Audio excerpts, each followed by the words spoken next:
காக்கும் கரை விநாயகருக்கு சரணம், பூண்டி மகானுக்கு அரோகரா. மீனோடு ஆமை கேழல் அரி குரலாய், முன்னும் ராமனாய் தானாய் பின்னும் ராமனாய் தாமோதரனாய் கற்கி மானான் தன்னை கண்ணபுரத்து அடியன் கலியன் ஒலி செய்த தேனார் இன்சொல் தமிழ் மாலை செப்ப பாவம் இல்லாவே. இப்படி பாசுரம் பாடியிருப்பவர் கலியன் என்று அழைக்கப்படுகின்ற திருமங்கை ஆழ்வார். இந்த பாசுரத்திலே 10 அவதாரங்களை சிறப்பித்து சொல்கின்றார். இந்த 10 அவதாரங்களினுடைய கதைகளை நாம் கேட்பதன் மூலம் நமக்கு மிகுந்த புண்ணியம் கிடைக்கும் அப்படின்ற ஒரு அற்புதமான செய்தி இதிலே உண்டு. இதிலே முதல் அவதாரம் மச்ச அவதாரம். மச்ச கூர்ம வராக நரசிம்ம வாமன பரசுராமர் பலராமர் கிருஷ்ணர் கடைசியாக கல்கி அவதாரம். டார்வினுடைய கோட்பாட்டின்படி முதலிலே நீரில் இருந்து தோன்றியவர் தான் மச்சம் என்று சொல்லப்படுகின்ற மீன் அவதாரம். இந்த அவதாரத்தினுடைய சிறப்பு என்ன? நாராயணன் எதற்காக இந்த அவதாரத்தை எடுக்க வேண்டும்? பகவத்கீதையிலே கிருஷ்ணன் கூறியிருப்பார், எங்கெல்லாம் அதர்மம் ஓங்கி நிற்கின்றதோ அப்பொழுது நான் ஒவ்வொரு யுகம்தோறும் புதிதாக அவதாரம் எடுப்பேன் என்ற ஒரு உண்மையை நிலைநாட்டி இருப்பார். தீமையை அழிக்கவும் நல்லவர்களை காப்பாற்றவும் நாராயணன் எடுத்த 10 அவதாரங்கள். இதிலே முதலிலே மச்ச அவதாரம். இது நிகழ்ந்தது உத்திரட்டாதி நட்சத்திரத்திலே மீனராசியிலே. எதற்காக மச்ச அவதாரம்? ஏன்னா வேதம் 4 ரிக் யஜுர் சாம அதர்வனம் என்று. இந்த வேதத்தை அடிப்படையாக கொண்டுதான் படைப்பு கடவுளான பிரம்மா தன்னுடைய சிருஷ்டி தொழிலை துவங்குகின்றார். அதன் மூலம் அவர் அறத்தை நிலைநாட்டுகின்றார். ஆனால் இந்த வேதங்களை ஒரு அசுரன் திருடிக்கொண்டு கடலிலே வைத்து விட்டானாம். இப்பொழுது அடிப்படை தேவையாக நமக்கு வேதம் தேவைப்படுகிறது அல்லவா? இது இல்லாவிட்டால் எப்படி படைப்பு தொழிலை நம்மால் மேம்பட நடத்த முடியும் என்ற உண்மை நமக்கு புலனாகும். இப்படி இந்த அசுரனை அழிப்பதற்காக எடுத்த அவதாரம் தான் மச்ச அவதாரம். சத்தியவிரதன் என்ற ஒரு அரசன் இருந்தான் பாரத நாட்டிலே, திராவிட நாட்டிலே. அவன் நல்ல முறையாக ஆட்சி செலுத்தினான். அவனை ராஜரிஷி என்று அத்தனை பேரும் அழைப்பார்கள். ஏன்னா ஒன்று ராஜாவாக விளங்க வேண்டும் அல்லது தவசீலராக விளங்க வேண்டும். இவனுக்கு எப்படி ராஜரிஷி என்ற பட்டம் பொருந்தும் என்று நாம் கேட்போமானால், இவன் பக்தியை பிரதானமாக கொண்டு நல்ல ஆட்சி நடத்தி வந்தான். நாராயணமூர்த்தியை தன்னுடைய இஷ்ட தெய்வமாக வரித்து கொண்டான். அனுதினமும் அவன் மகாவிஷ்ணுவை வணங்கி வந்தான். பரீட்சித்து மகாராஜா ஒரு கேள்வி கேட்பார் சுக பிரம்ம மகரிஷியிடம். சுவாமி, எனக்கு ஒரு சந்தேகம் உண்டு. என்னன்னா, தாமச குணம் நிறைந்த யாராலும் மிகவும் போற்றி பாராட்டப்படக்கூடியதாக இல்லாத மச்ச அவதாரத்தை ஏன் மகாவிஷ்ணு எடுத்தார் அப்படின்ற கேள்விக்கு சுகபிரம்ம மகரிஷி பதில் அளிப்பார். வேதங்களை ஒரு அசுரன் திருடிக்கொண்டு போய்விட்டான். அந்த அசுரனை அழித்து வேதங்களை மீட்பதற்காகவே அமைந்த அற்புதமான அவதாரம். அவதாரம் என்றால் என்ன? இந்த வார்த்தைக்கு என்ன அர்த்தம்? வைகுண்டத்திலிருந்து பரந்தாமன் இந்த பூலோகத்திற்கு இறங்கி வரக்கூடிய அற்புதமான நிகழ்வுக்கு பெயர் அவதாரம் என்று. சத்தியவிரதம் என்ன பண்ணுவான்? ஒவ்வொரு நாளும் ஆற்றங்கரைக்கு சென்று சந்தியாவந்தனம் செய்து அர்க்கியம் விடுவான் நீரிலே நின்று கொண்டு.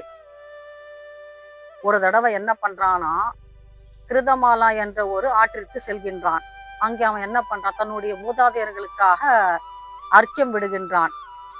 அப்படி அர்க்கியம் விடும் பொழுது 2 கைக்கு நடுவிலே ஒரு சிறிய மீன் குட்டி தென்படுகிறது அவனுடைய கண்களுக்கு.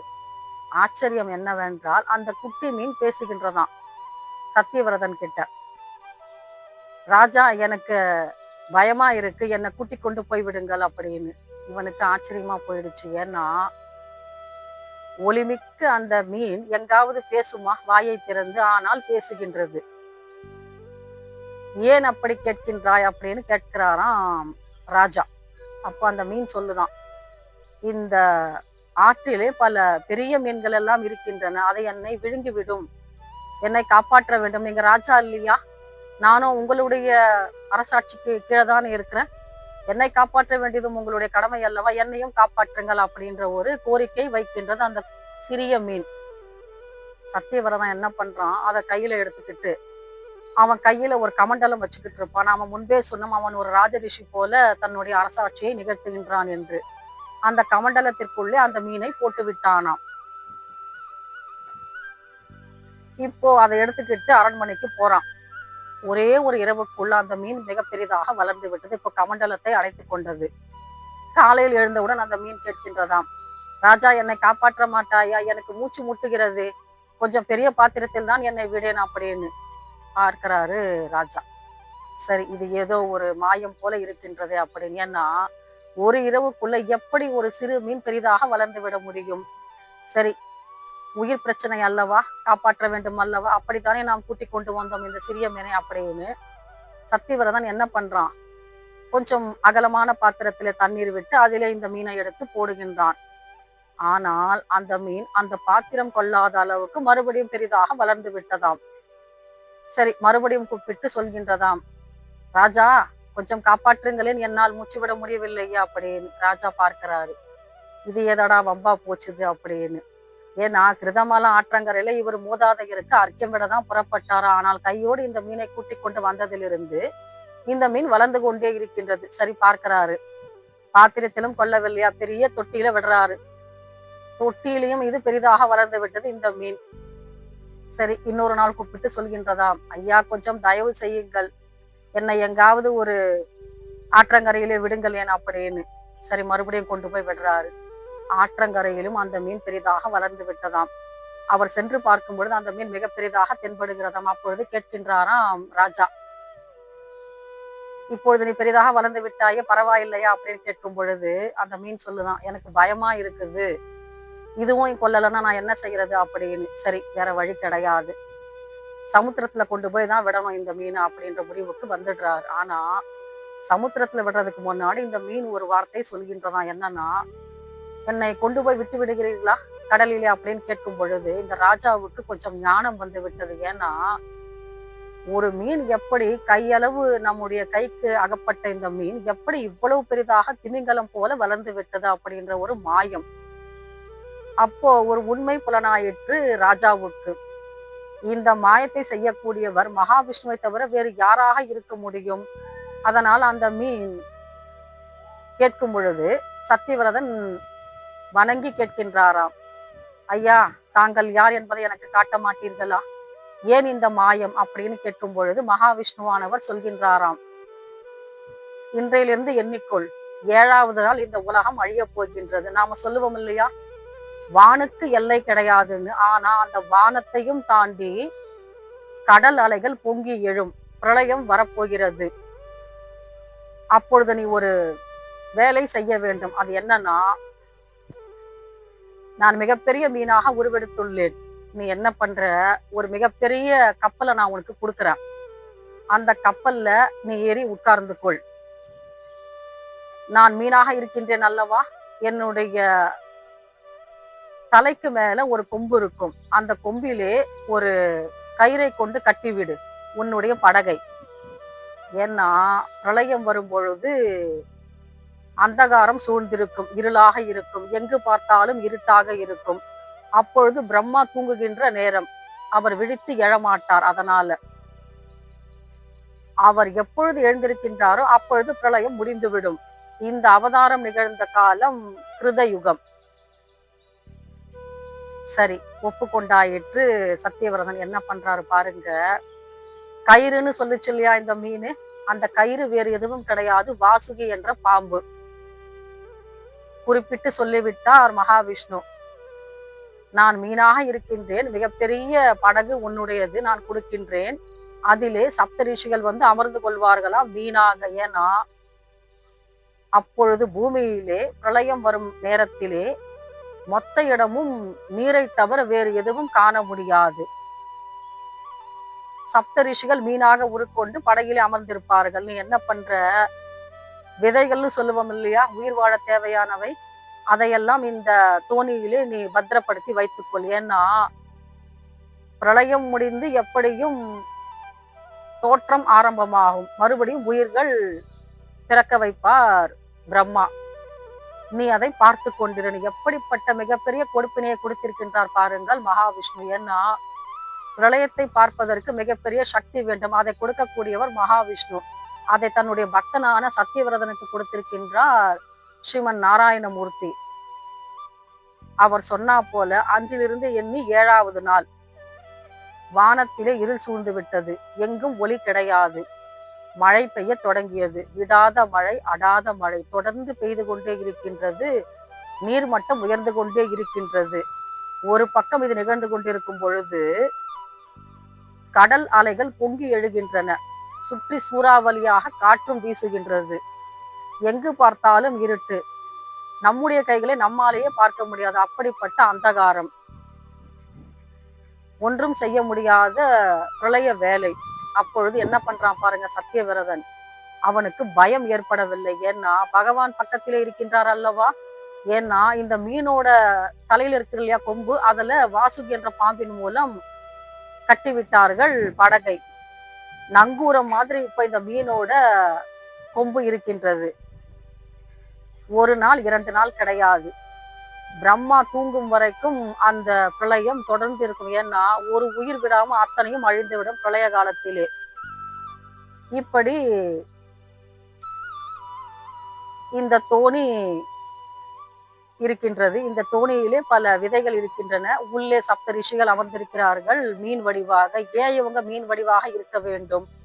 ஏன்னா வேற எந்த உருவத்தை எடுத்தாலும் நீரிலே அடித்து சென்று விடும், மீன் மட்டுமே உயிர் வாழ முடியும். அதனால இந்த படகை இழுத்து கொண்டு போவது மகாவிஷ்ணு. அவர் மட்டும் ஒளி வெள்ளமாக காட்சியளிக்கின்றார். மீதி அத்தனை இடங்களும் இந்த உலகத்திலே இருட்டாக தென்பட்டதா, ஒளிக்கீற்று தென்படவில்லை. சரி, இப்ப பிரளயத்தை கண்கூடாக பார்க்கின்றான் சத்தியவிரதன். முடிந்து விட்டது பிரளயம். இப்பொழுது பிரம்மா எழுந்திருக்க போகின்றார். ஆனா பாருங்க, இங்கதான் கிளைமேக்ஸ் இருக்கு. பிரம்மா என்ன பண்ணாரு, தூங்கிக்கிட்டு இருக்கும் பொழுது அவருடைய வாயிலிருந்து வேதங்கள் தாமாக வெளிப்பட்டனவாம். அப்பொழுது அயக்ரீவர் என்ற ஒரு அசுரன் இருந்தான். அவன் என்ன பண்றான், இந்த வேதங்களை தன்னுடைய யோக சித்தியால எடுத்து விட்டான். அதை கைப்பற்றி என்ன பண்றான், கடலுக்கு அடியில வைத்து விட்டான். பிரம்மா ஏன் இப்ப பிரமிச்சு நிக்கிறாருன்னா, இப்ப படைப்பு தொழிலை தொடங்க வேண்டும் என்று சொன்னால் அவருக்கு கைவசம் வேதம் வேண்டும். கையிலே வேதங்கள் இல்லாமல் படைப்பு தொழிலை தொடங்க முடியாது. அதனால அவரு விழித்து பார்க்கின்றார். ஆனால் வேதங்கள் காணப்படவில்லை, யாரோ திருடி கொண்டு போய்விட்டார்கள். அப்பொழுது மகாவிஷ்ணுவிடம் வேண்டுகோள் வைக்கின்றார் பிரம்மா. சுவாமி, தாங்கள் தான் காப்பாற்ற வேண்டும். ஏன்னா படைப்பு தொழிலை செய்வதற்கு எனக்கு வேதங்கள் பக்கத்திலே இல்லையே, நான் என்ன செய்வது அப்படின்னு சொல்லும் பொழுது மகாவிஷ்ணு அதற்காகத்தான் காத்து கொண்டிருந்தார். இந்த மச்ச அவதாரத்தின் மூலமாக அவர் என்ன பண்றாரு, நான் அந்த அசுரனை கொண்டு வருகின்றேன், மீட்டு வருகின்றேன் வேதங்களை அப்படின்னு புறப்படுறாரு. சத்தியவிரதனுக்கு மிகுந்த புண்ணியம் போலும். ஏன்னா மகாவிஷ்ணு எடுத்த முதல் அவதாரத்தை அவர் கண்கூடாக பார்த்து விட்டார் அல்லவா.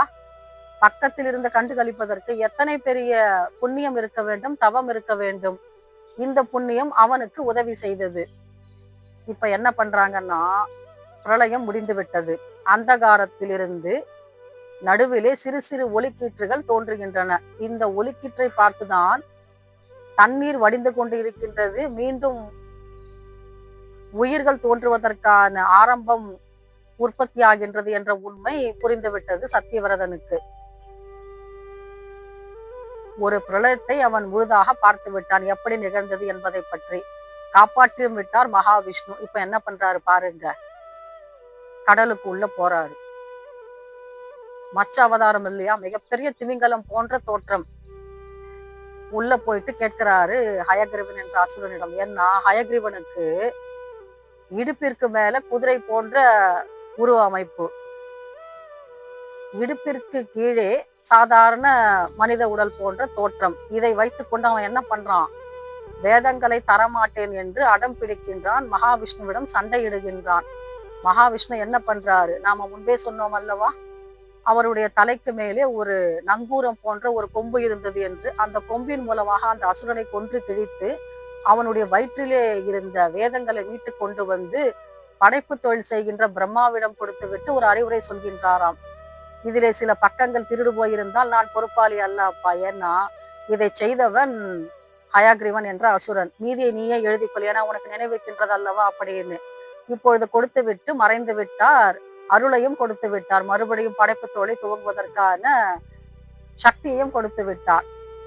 இந்த முதல் அவதாரம் முடிந்தது, மச்ச அவதாரம். இதன் மூலம் சத்தியவிரதனுடைய தவப்பயன் நமக்கு வெளிப்படுகின்றது மற்றும் அவர் அசுரர்களை அழித்து நன்மையை நிலைநாட்ட வேண்டி இந்த மச்ச அவதாரத்தை எடுத்தார். இந்த மச்ச அவதாரத்தினுடைய நிகழ்வை நாம் கேட்பதன் மூலம் நமக்கு மிகுந்த புண்ணியம் கிடைக்கும். 10 அவதாரங்கள் சிறப்பித்து சொல்லப்பட்டிருக்கின்றன. இதிலே முதல் அவதாரமான மச்ச அவதாரத்தை பற்றி நாம் இந்த நிகழ்விலே பார்த்தோம். பின்வரும் அத்தியாயங்களில் நாம் அடுத்தடுத்த அவதாரங்களை பார்ப்போம்.